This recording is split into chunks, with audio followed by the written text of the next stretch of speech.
A few weeks ago, Sherry and I saw a movie I highly recommend titled Pressure. You may have heard of it.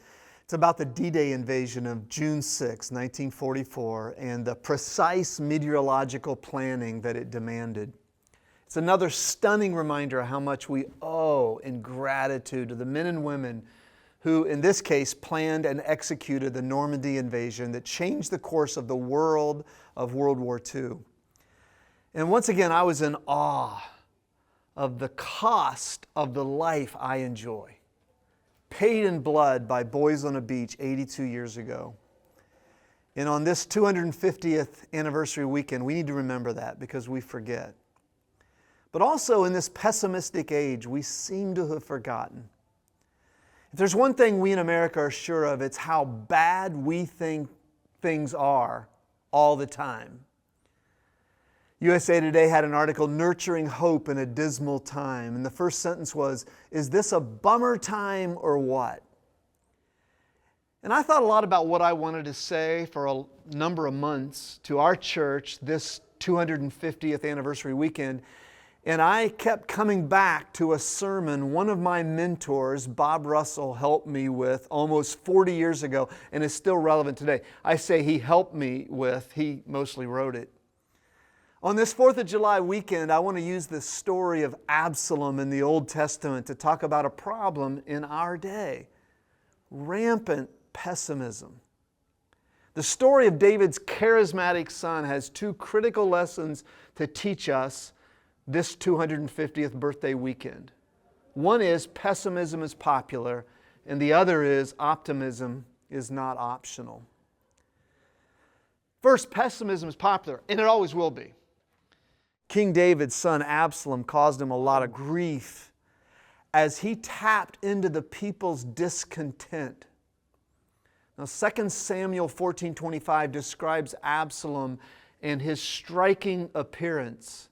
In all Israel there was not a man so highly praised for his handsome appearance as Absalom. From the top of his head to the sole of his foot there was no blemish in him.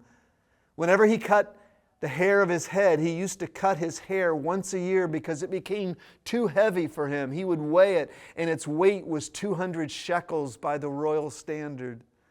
That amounts to 5 pounds of hair when Absalom got his hair cut. Absalom would have made a great 70s or 80s rock star.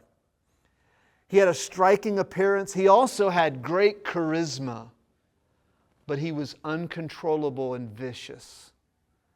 He was determined that one day the crown of his father David would rest on his own head, and he was not willing to wait for the appointed time when his father would die and God's will would be enacted. But cleverly, ruthlessly, he began to undermine his father. Look at these words from 2 Samuel 15, verses 1 to 6. In the course of time, Absalom provided himself with a chariot and horses with 50 men to run ahead of him. He would get up early and stand by the side of the road leading to the city gate. Whenever anyone came with a complaint to be placed before the king for a decision, Absalom would call out to him, "What town are you from?" And he would answer, "Your servant is from one of the tribes of Israel." And then Absalom would say to him, "Look, your claims are valid and proper, but there's no representative of the king to hear you." And Absalom would add, "If only I were appointed judge in the land, then everyone who has a complaint or a case could come to me, and I would see they receive justice." Verse 5 says, also whenever anyone approached him to bow down before him, Absalom would reach out his hand, take hold of him, and kiss him. "I'm one of the people." Absalom behaved in this way toward all the Israelites who came to the king asking for justice, and so he stole the hearts of the people of Israel. We know that a good politician doesn't have to have a lot of solutions. A good politician can win the hearts of the people if he can just articulate the problems and identify with the common man. Well, Absalom was a sponge for the people's pessimism. He exaggerated their problems, and so they thought that he was the man who could change things. Now, maybe it was time for a change. David was becoming old and inefficient, and they would listen to this new charmer and welcome in the new order that he promised. So the conspiracy of pessimism grew. The scriptures say Absalom's followers kept on increasing. And the Bible goes on to say that his promises were empty and the people were totally deceived and they regretted following Absalom. David had his faults, but with all of his faults, he was an angel compared to the monster he had for a son. The people learned too late that Absalom's kiss of pessimism was the kiss of betrayal. The cure was worse than the disease. He preyed on the people's discontent only to promote himself. The revolution fell short, and it resulted in tragedy to his followers.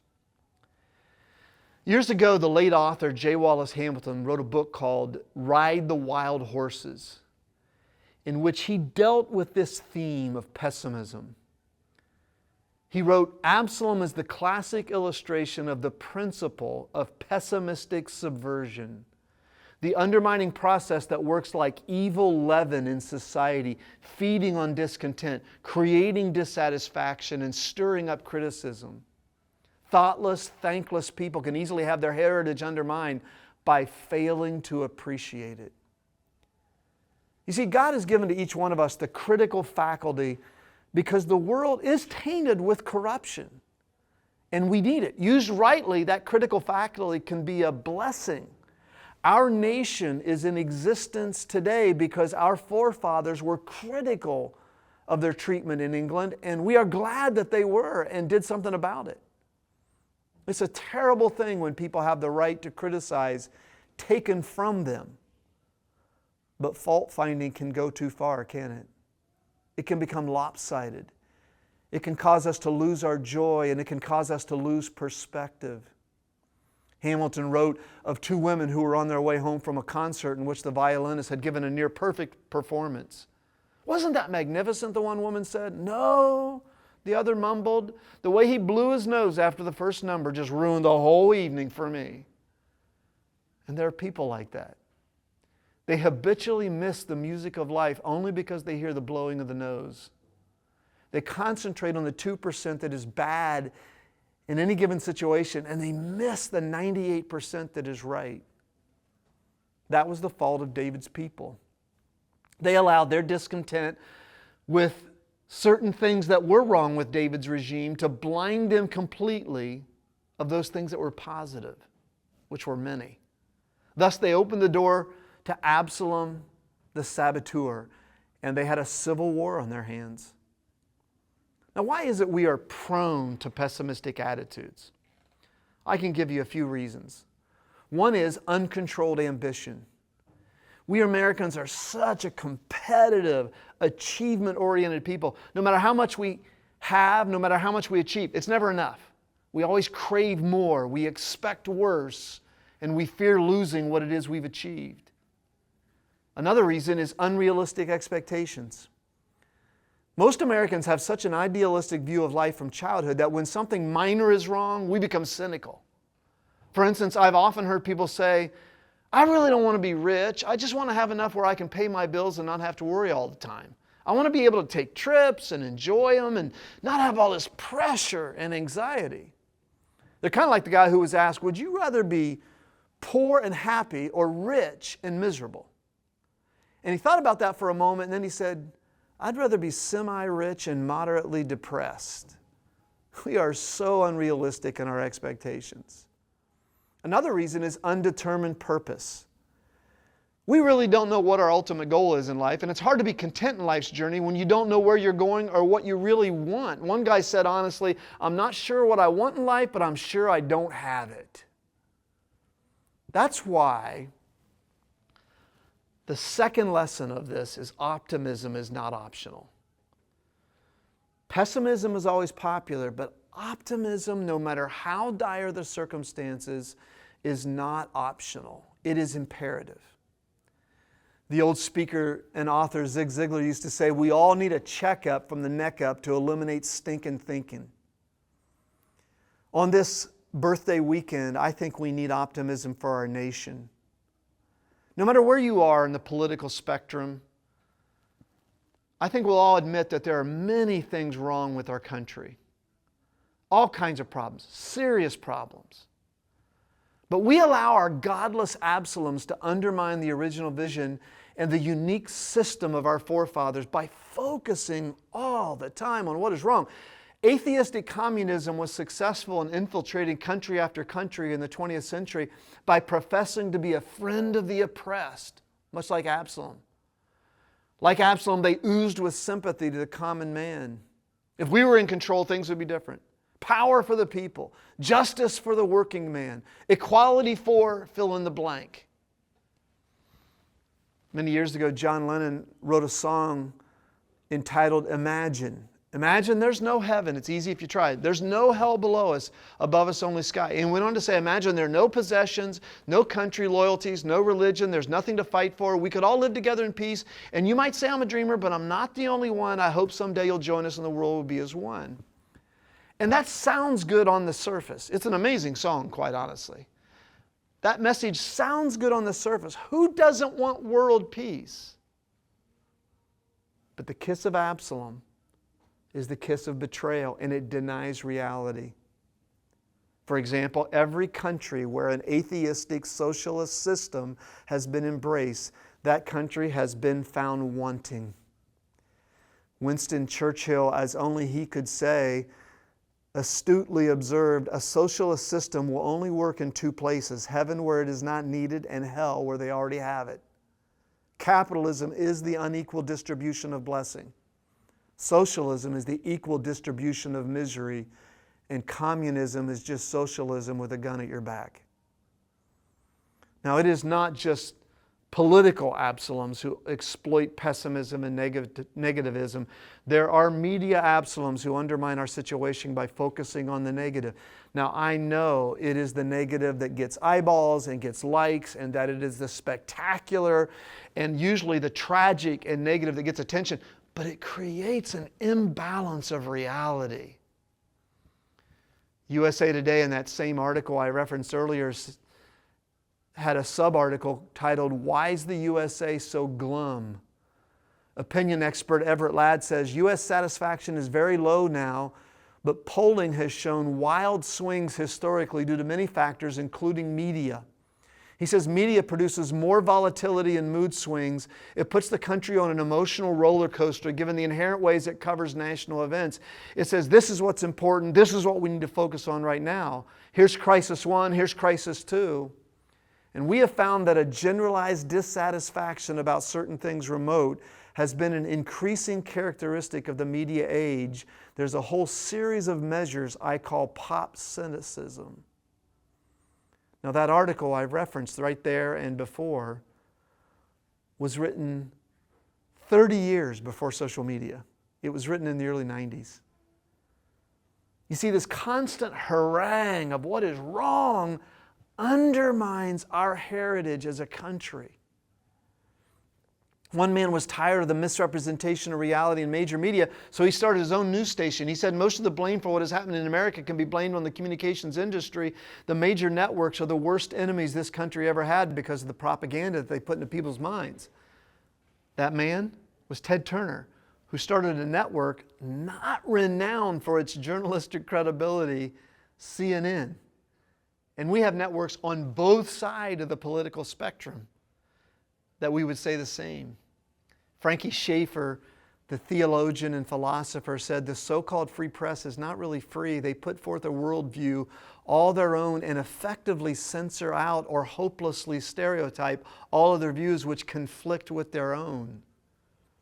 I think there's a degree of truth in that. And that doesn't even acknowledge social media. Let's understand that negativism attracts, but it is not the whole story. In recent weeks, we have been visited by hundreds of thousands of foreigners who came into our country to watch the World Cup soccer tournament. Did you see how many said, "This is amazing.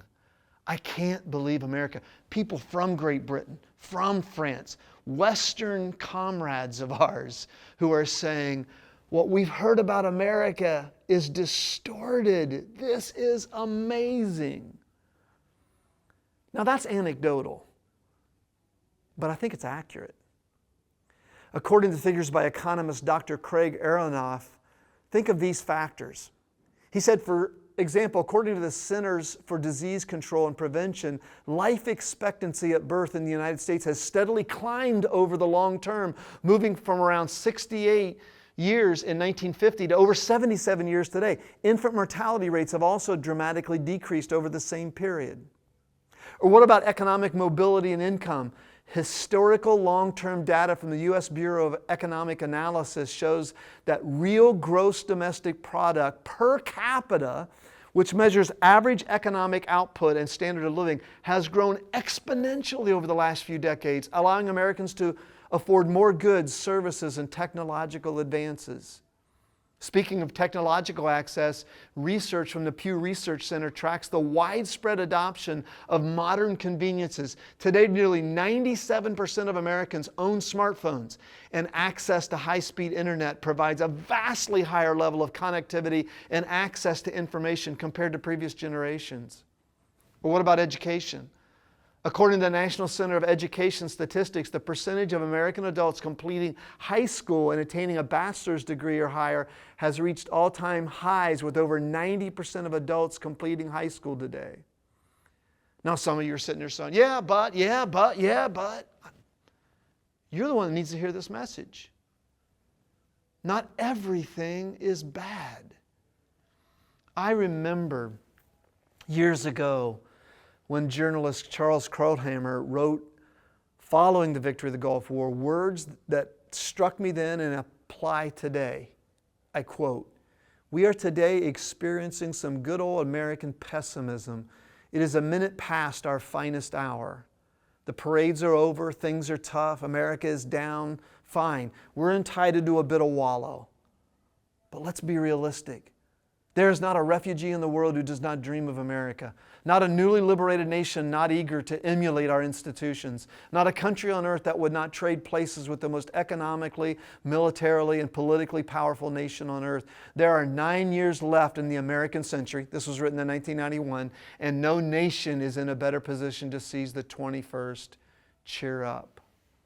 Not everything is wrong with this country. Some serious things are, and we need to fix them. But in my opinion, which that and $1.99 will buy you a coffee at Speedway, America needs reform spiritually, but not revolution. You don't cure dandruff with a guillotine. Now, I'm not saying we walk around like a bunch of Pollyannas, boy, there's nothing wrong with our country, everything's wonderful. It's sort of like the guy who fell from a 30-story window and halfway down he said, well, everything's okay so far. I remember an old poem titled "Going to the Dogs," and it reads as follows: "My grandpa notes the world's worn cogs and says, we're going to the dogs." His grandpa in a hut of logs swore things were going to the dogs. His grandpa in the Irish bogs vowed things were going to the dogs. His grandpa dressed in caveman's togs moaned things are going to the dogs. Now this is all I have to state: the dogs have had an awful wait. We need critics. Somebody said the optimist invented the airplane and the pessimist the parachute. We need both. And we need people who have discerning gifts and wisdom gifts, who will be unthreatening and will be able to point out potential problems in advance. It is absolutely critical in a republic that that takes place. We need journalism. But after we've evaluated the criticism of the realists, we need to focus on the 98% that is positive and be grateful for what we have. It's a shame the way many of us have allowed negative cynics to smother our joy and our appreciation, our enthusiasm and our optimism. Critics are needed, but critics don't build things, they inspect things. Great movements, countries, teams, organizations, churches, communities, families are built by an enthusiastic spirit, a realistic strategy, and a positive faith in God's goodness. I love that quote: "Realism is idealism that has gone through the fire and gotten purified. Cynicism is idealism that has gone through the fire and gotten burned." We need realism, optimistic realism. One of my favorite stories in the Bible is Nehemiah. Nehemiah in the Old Testament is a good example, was rebuilding the wall of Jerusalem, the security system of Jerusalem. And he got so involved in the work But he wasn't without his critics. The critics, Sanballat and Tobiah, ridiculed, and they said, if a fox hits that wall, it's going to knock it down. And they threatened him, and they opposed, and they complained. And Nehemiah just kept on building. And finally they sent him a letter, and they asked him to come down into the valley of Ono to discuss their complaints. Nehemiah said, oh no to Ono. His answer was classic. He said, I'm doing a great work and I cannot come down. Why should the work stop while I leave it and come down to you? You know, it's a terrible mistake to allow the pessimists to stop progress or exaggerate the negative until we get to the point where we fail to give thanks enthusiastically for the 98% that is right. Even a clock that has stopped working is right twice a day. And we need this for our nation. We also need this for our church and for ourselves. We are so blessed here. But we undermine our happiness frequently because of a subversive force in the spirit of Absalom. So many people are unhappy with the way they're living simply because of a negative focus. For instance, you can go to any place in America, and if you listen to people, you can find out that they're complaining about their climate. They're complaining about their city. You might know some people who've moved away from our area and have moved north, and they'll say, boy, up here we miss the mild weather down south in Ohio. Or down here in the south, we would like to have an occasional snow like you have in Dayton. It's so hot in Florida. Or down here in Florida, we miss the changing of the seasons. Or we're on the East Coast, and boy, do we miss the warmth of the people in the Bible Belt. They're so friendly. Or we're in the plains, and we miss the diverse beauty of the Ohio landscape. Or we're out here in California now, and we miss the space you can find out in the Midwest. And here we are, I guess, living in the garden spot of the world, and we complain all the time about Sinus Valley, and there aren't enough enjoyable things to do in Dayton, or on and on and on. You see, many of us have the riches of life in every realm all around us, but our eyes fail to see them because we magnify the difficulties. Our lives are undermined because we fail to recognize the good in what we have. Divorce courts tell this story all the time. How many marriages break up because the grace of optimism and appreciation has broken down? Mates magnify each other's faults. And that's all they see, that physical deficiency, that personality trait, that inconsistency. And eventually they criticize and complain to the point that they can't see anything good to it. Love is undermined. The home is broken, and Absalom has stolen a precious heritage. I like the man who said to his wife of 40 years, Martha, when I played football and got knocked out, I awakened on the sidelines, and there you were holding my hand. And Martha, after we got married and I had pneumonia, there you were in the room stroking my brow. And Martha, when my grandmother passed away, there you were helping me in my grief right by my side. And Martha, when I was in the hospital and I had that operation, I awakened from the anesthesia, and there you were holding my hand. Martha, you're just bad luck. If you're looking for a perfect country, if you're looking for a perfect church, a perfect place to live, a perfect mate, perfect children, you're going to live a miserable life. Somewhere along the line, we have got to give God thanks enthusiastically and consistently for the 95 to 98% that is good that we have, and learn the wisdom of Paul's philosophy in Philippians 4. Rejoice in the Lord always. I'll say it again, rejoice. Brothers and sisters, whatever is true, whatever is noble, whatever is right, whatever is pure, whatever is lovely, whatever is admirable, if anything is excellent or praiseworthy, think about such things. And what have you ever learned or received or heard from me or seen me put into practice, and the God of peace will be with you. That is not shallow, syrupy, positive thinking mush. That is biblical. That is the basis of Christian thinking. That is the key to an abundant life. That is the key to maintaining the precious heritage God has placed right in your lap. You see, there's only one perfect person, and that person is Jesus Christ. He's the main reason I'm optimistic about America. And on this very special weekend, we're thankful for those who pledged their lives, their fortunes, and their sacred honor to establish the great American experiment that is still going on. But Jesus Christ went beyond that. He left heaven for you. He went to hell for you and me.